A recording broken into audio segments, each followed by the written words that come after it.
Oke, saya ngelihatnya gini, jadi bukan berarti eh, keputusan kepolisian kan kalau di berbagai media sudah saya sampaikan bahwa kayaknya terlalu cepat menyampaikan bahwa itu adalah kasus bunuh diri, ya. Nah, kenapa saya bilang terlalu cepat? Karena mengingat dari berbagai barang bukti yang saat ini sudah disampaikan kepada publik, ya, dengan runutan yang seperti itu, kesimpulan untuk menganggap bahwa yang bersangkutan bunuh diri itu terlalu prematur. Yep. Ya, dalam arti bahwa kalau kita melihat dari runtutan rekaman yang ada, begitu banyak yang harusnya bisa diungkap. Tetapi saat ini itu tidak dijelaskan kepada publik. Kenapa saya bilang ini harus dijelaskan kepada publik? Ya salah polisi sendiri. Kan beberapa cuplikan sudah disampaikan kepada publik dengan dasar bahwa hal ini termasuk transparansi bagi publik. Tetapi yang disampaikan itu hanya setengah-setengah, sepotong-sepotong. Lalu dengan hanya informasi yang seperti itu menyampaikan bahwa hal itu bunuh diri, justru ini seakan polisi itu mengarang cerita. Ya wajar, ini bukan berarti saya berasumsi, tetapi ngelihat dari apa yang disampaikan polisinya itu sendiri. Dengan hanya informasi yang begitu sederhana, bagi saya ya, itu kemudian hal itu dia dianggap sebagai kesimpulan yang saya bilang tadi, harusnya ada yang lebih lengkap diungkapkan kalau memang mau mengarah ke sana. Kenapa saya anggap hal itu penting? Karena kita mengingat bahwa seseorang mengalami pembunuhan itu adalah sesuatu yang tragis. Yep. Akan tetapi kalau kemudian seseorang itu dianggap bunuh diri, itu juga suatu hal yang tragis. Kalau dibilang dari sisi keluarganya. Kenapa? Dengan dibunuh ataupun bunuh diri tetap keluarganya kehilangan anggota keluarganya. Seorang anak kehilangan bapaknya, mungkin istri kehilangan suami, ibu kehilangan anak, lain sebagainya. Tetapi kemudian untuk mencari tahu apa penyebabnya, hal itu kalau dibilang bunuh diri justru lebih mengarahkan ke bahwa yang bersangkutan ini seakan-akan mengalami suatu kelainan mental, ada kelainan jiwa sehingga dia sampai menyelesaikan hidupnya sendiri tanpa punya solusi. Ya, nah kalau kita runut sekarang hal yang terkait dengan telematika, berarti kan itu saya harus merunut segala hal yang terkait bisa visual dalam arti CCTV, bisa juga mungkin rekaman dengan teman-temannya via WhatsApp ataupun bisa mungkin chatting kalau secara tertulis, bisa email, bisa anything. Oke. Nah, dengan data yang ada, kalau dibilang sekarang bunuh diri, mengapa tidak ada informasi dari kepolisian misalnya rentang waktu antara yang bersangkutan dari pagi berangkat ke kantornya dari kosan? Nihil, nol, tidak bisa sampaikan oleh polisi. Kemudian saat yang bersangkutan sampai kembali dari kantornya, dari Kemenlu, juga tidak ada. Ya, itu padahal hal itu penting untuk memastikan bahwa yang bersangkutan memang berangkat dari kosan dan kembali ke kosannya. Tetapi justru hal yang paling remeh-temeh, urusan seorang korban ini buang sampah, itu disebarkan kepada publik. Ini kan sesuatu yang aneh, hal yang penting aja tidak bisa sampaikan, padahal tapi hal yang biasa banget itu bisa disampaikan, padahal menggunakan kamera yang sama, padahal di hari yang sama, dan itu belum terjadi rentang waktu yang jauh di mana rekaman tersebut saya yakini masih ada pada NVR atau Network Video Recorder, atau mungkin dia pakainya DVR, Digital Video Recorder, masih ada di sentranya itu. Nah, kelengkapan data di sini, kelengkapan informasi ini justru yang penting dikonfirmasikan kepada publik sehingga akan jadi lebih jelas. Ya. Tanpa informasi ini berarti kepolisian kurang lengkap menyampaikan informasinya. Kenapa saya berani sampaikan ini? Ya karena apa? Hal yang disampaikan oleh polisi tidak ada kata-kata bahwa sudah memantau CCTV dari sekian hari sebelumnya atau sekian jam sebelumnya atau dari pagi. Tidak ada kata-kata seperti itu. Ya berarti polisi cuma bilang berdasarkan informasi yang ada kemudian ambil kesimpulan. Lo kurang luas. Ya kurang luas. Secara digital, kita bicara kalau digital visual berbasis CCTV, ada hal yang namanya 4R plus 4R. 4R yang pertama yang sering saya sampaikan kepada media, yaitu rentang, reka, rangkai, runut. Ya di situ adalah kita melihat tentang waktunya seberapa jauh yang bisa diulas oleh kepolisian, kemudian direka kira-kira kejadiannya apa saja yang berkaitan dengan kesimpulan tersebut, kemudian dilakukan perangkaian CCTV yang ada dirangkai. Ingat, di lokasi tersebut ada banyak CCTV. Di Kemenlu ada banyak CCTV. Di tempat dia belanja ada banyak CCTV. Hal itu semua tidak ada. Ya, di sini ada kebutuhan untuk bisa melakukan perangkaian.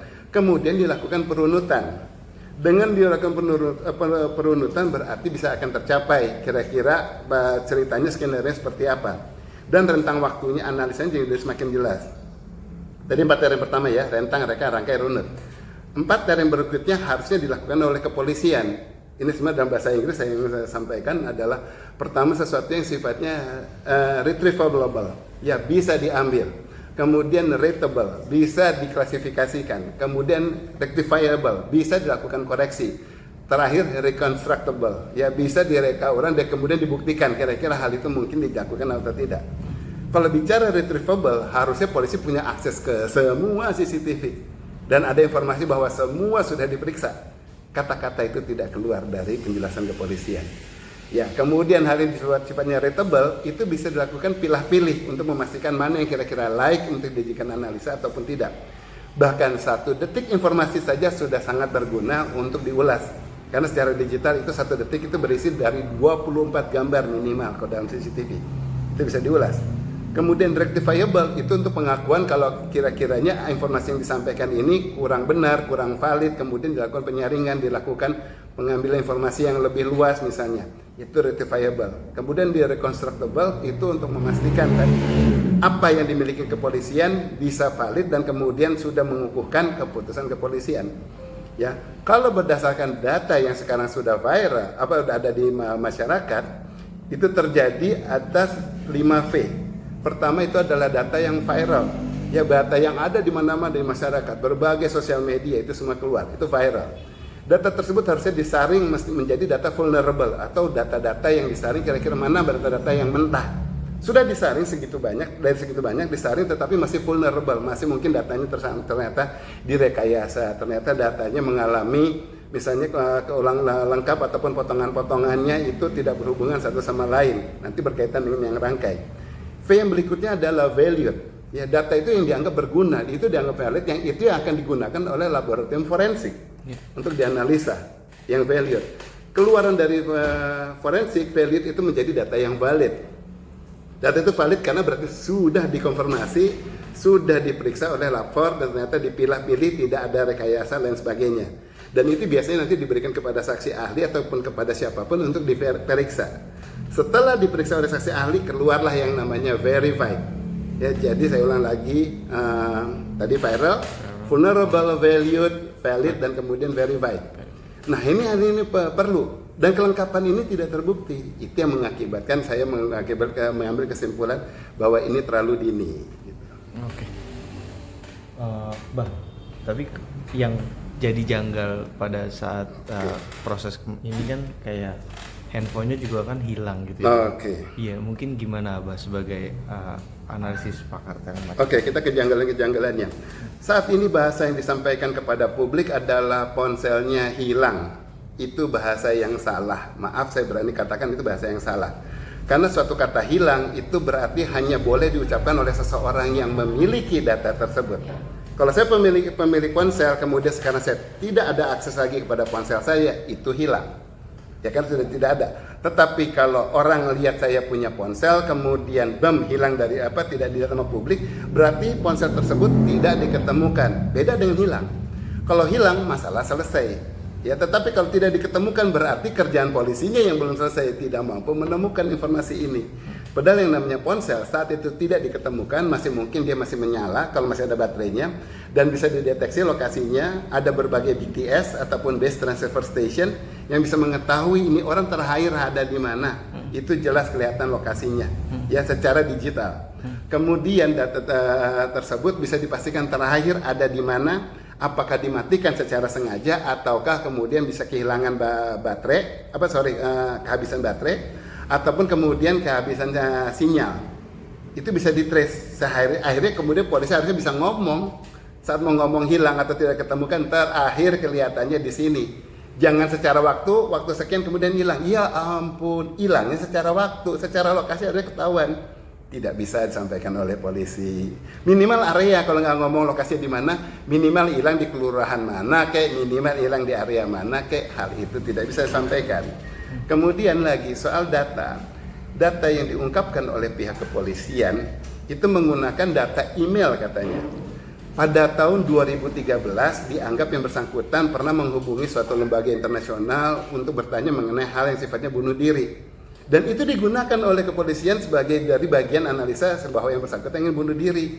Ya ampun, 2013 sampai sekarang 2023, 12 tahun.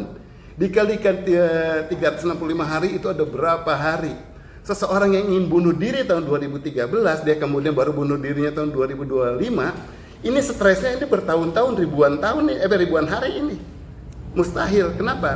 Kita bicara sekarang operasi. Kalau saya ada seseorang mau dioperasi, misalnya mau dicabut kuku saja, dibilang 3 hari lagi mau cabut kuku, itu dari hari ini udah deg-degan. Kira-kira nanti kukunya rapi apa tidak, ada yang tersisa atau tidak, gitu. Kecuali kalau potong rambut sesuatu yang normal. Tetapi mengalami sesuatu, misalnya mau dioperasi, pasang ring, mau dioperasi, cabut gigi, mau dioperasi apa, belum terjadi itu udah deg-degan nanti kayak gimana hasilnya.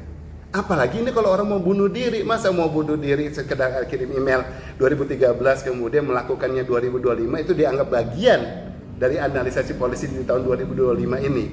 Ya terlalu mencari-cari alasan. Bayangkan sekarang kalau 2013 yang bersangkutan itu pernah memang mengkontak untuk menanyakan hal yang sifatnya bunuh diri, akan tetapi bukan untuk diri dia, melainkan untuk temannya ada yang mau bunuh diri atau kayak gimana, kemudian dia menanyakan.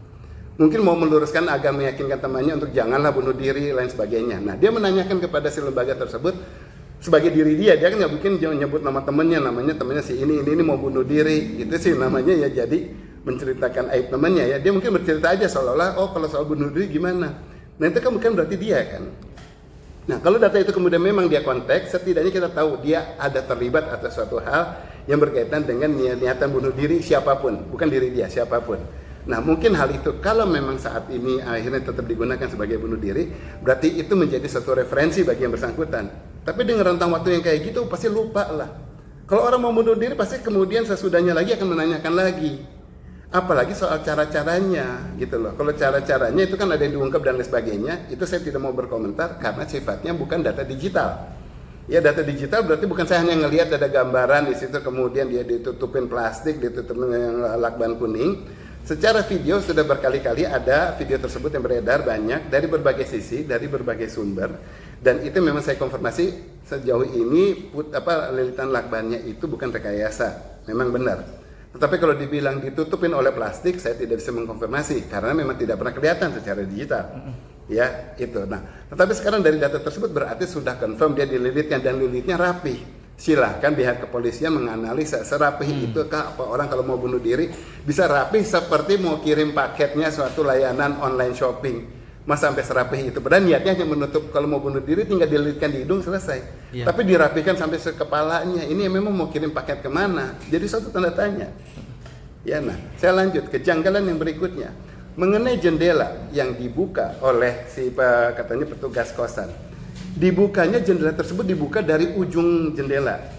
Bagaimana mungkin? Karena walaupun saya bukan tukang kayu, bukan saya nggak pernah ada pengalaman kayak gitu. Andai kan ini suatu jendela dan dibuka dari ujung bisa kebuka, ini tidak mungkin. Kenapa? Semua jendela dimanapun kuncinya ada di mana? Di tengah.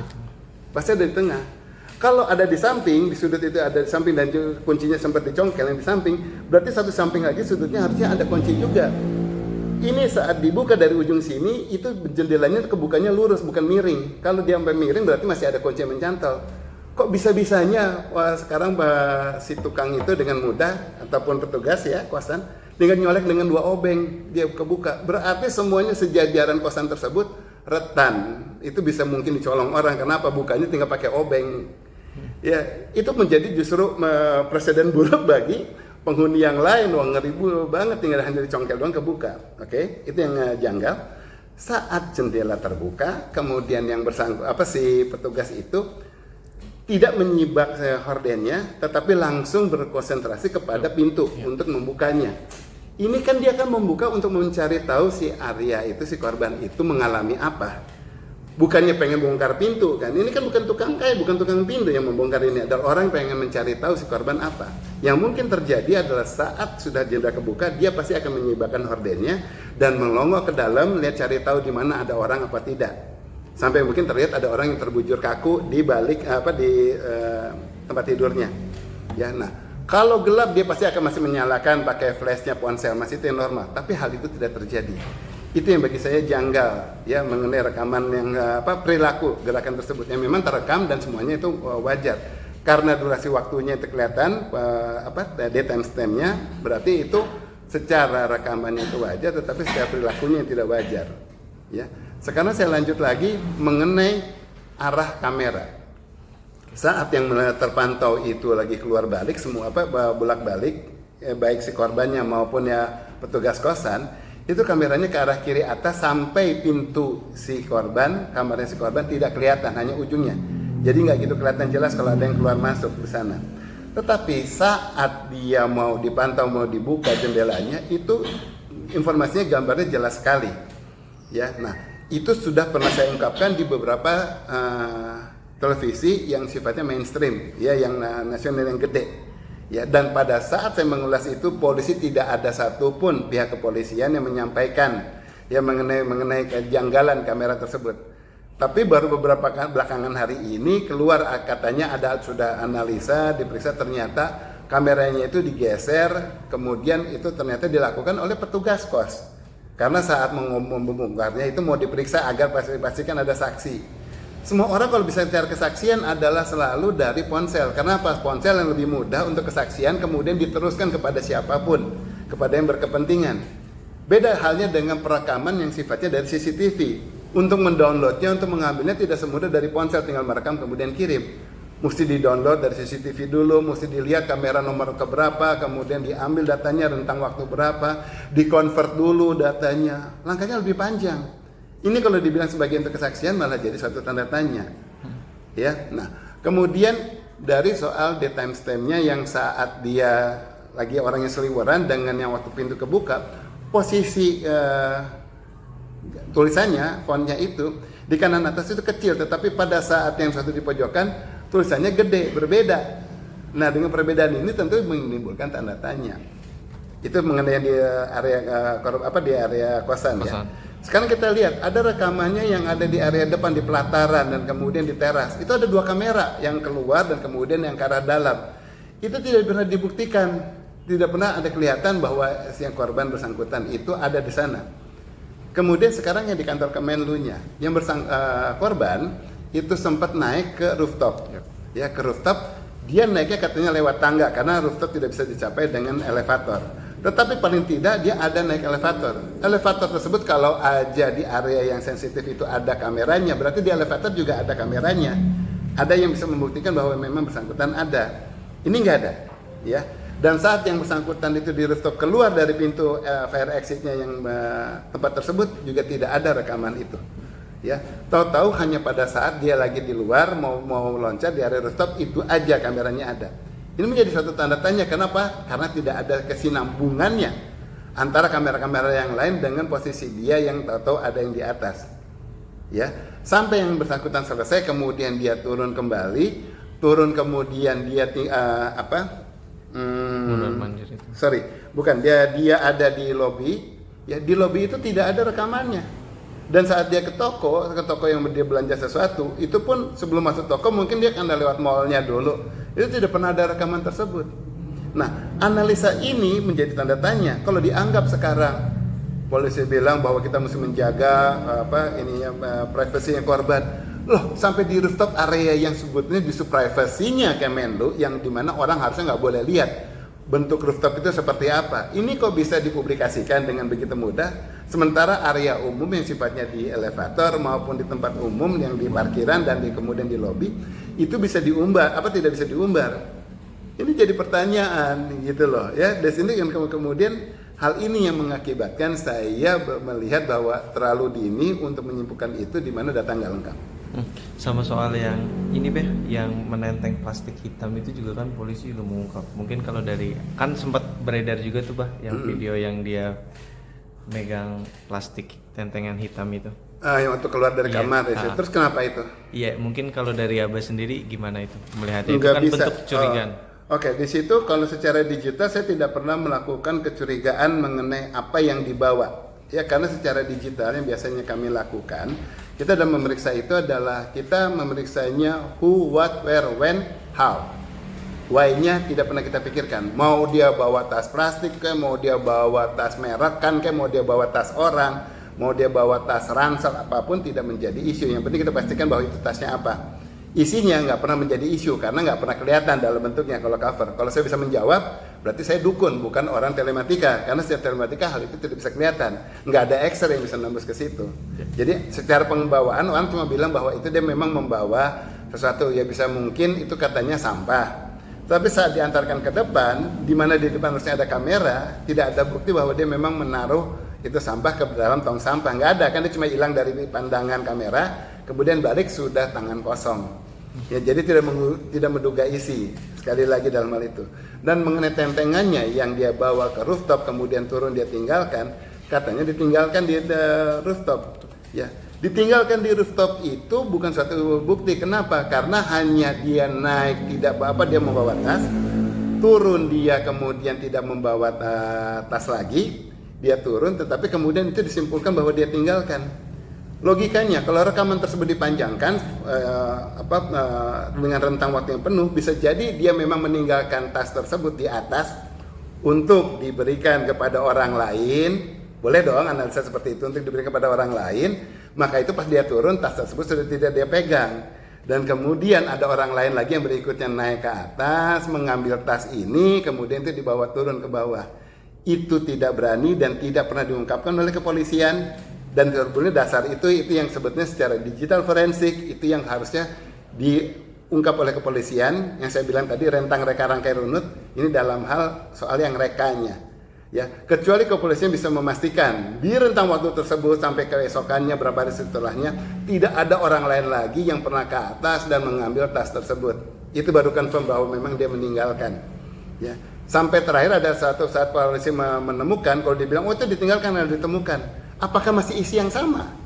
Yang ditemukan kepolisian, apakah sebenarnya ditinggalkan tasnya, tetapi kemudian ada orang yang berikutnya mengambil isi tasnya, hanya suatu benda sebagian aja dari dalam tas, tapi tasnya masih tetap ditinggal.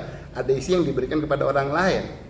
Ceritanya kalau kayak di film-film kan, satu tempat sepi nih, satu bawa tas, yang satu ngambil. Nah, analisa itu, ini bukan analisa kemudian saya hanya mengambil dari patokan film fiksi. Justru kebalikannya, film-film fiksi tersebut menganalisa berdasarkan biasanya hal-hal yang terjadi dalam kasus-kasus yang umum.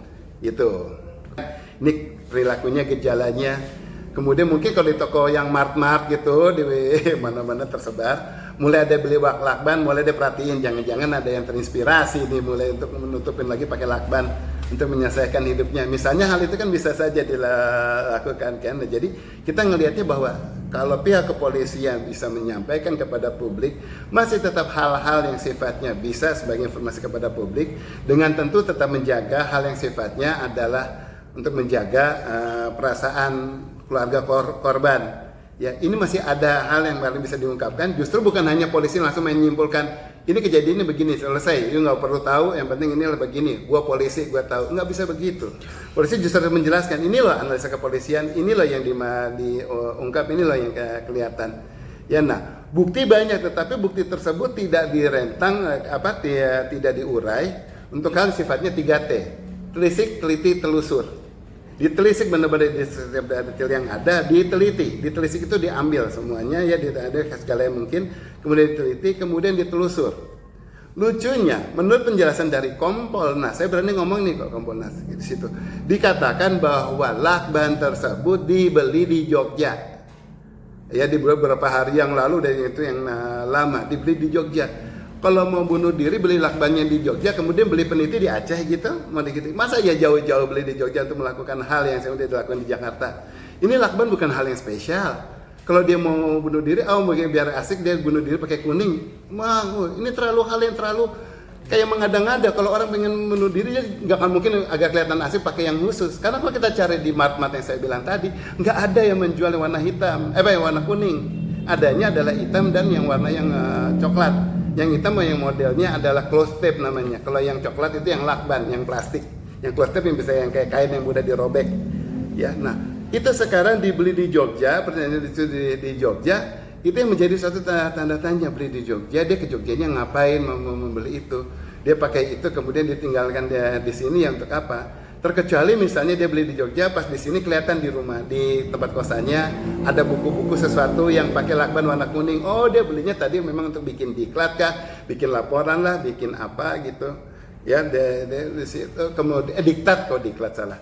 Dia untuk apapun yang untuk misalnya kayak penjilidan, nah berarti masuk akal dia beli sesuatu bukan niat untuk bunuh diri, akhirnya kepikiran. Kalau itu alasannya bunuh diri, ya kalau itu alasannya yang bunuh diri gitu loh. Kalaupun tidak, ternyata dia beli itu, kemudian ditaruh kembali di tempatnya. Kalau ini ternyata oleh pelaku yang lain, mungkin pelakunya ngelihat hal yang paling mudah untuk dilakukan pakai apa setelah ketemunya, mau warnanya kuning, abu-abu, orange ataupun apa kayak mambo, ya itu yang mungkin dipakai untuk kemudian membekap si korban misalnya. Nah itu juga bisa gitu. Nah ini tadi saya ungkapkan ini, kemudian mantan Kabar Reskrim bilang bahwa pendapat saya ini dibilang pendapat netizen. Waktu itu terjadi ada ribut lah di TV 11 sampai saya benar-benar berdebat ya secara online di situ. Saya tidak bisa menerima hal tersebut karena pendapat saya dianggap sebagai pendapat netizen, tentu itu terlalu merendahkan. Dalam arti gimana? Kalau sifat saya ini adalah sifatnya suatu analisa, punten sifatnya sudah lebih ngerti ya. Kalau dia mau bilang ahli apa gimana terserah. Tetapi kalau dibilang ini netizen aneh, karena kalau dibilang reskrim setelah turunnya orang tersebut, saya nggak enak lah nyebutnya, tapi dia mantan Kabar Reskrim. Setelah dia turun, Kabar Reskrim berikutnya udah gonta-ganti. Bahkan reskrim yang sekarang, staf-stafnya itu senasional, saya yang ngajarin. Saya pernah bikin di satu hotel memberikan paparan kepada reskrim. Jadi saya memang orang yang mengerti. Nah, kemudian jangan dianggap yang umum. Harusnya pihak reskrim bisa memilah mana yang kira-kira menjadi pendapat umum, mana yang kira-kira menjadi pendapat seseorang yang lebih mengerti. Kalau netizen kan nggak mungkin diliput sama televisi aja, tinggal lihat aja dari komen-komen yang umum. Nah, analisa di sini yang harusnya justru menjadi referensi. Jangan kemudian panas kuping dan kemudian menganggap remeh suatu pendapat. Harus dilihat kira-kira siapa yang berpendapat. Ya, dan kemudian inti dari pendapat itu apa gitu loh, apakah atas suatu pengalaman atau apakah suatu atas review dan macam-macam gitu. Oke, terima kasih.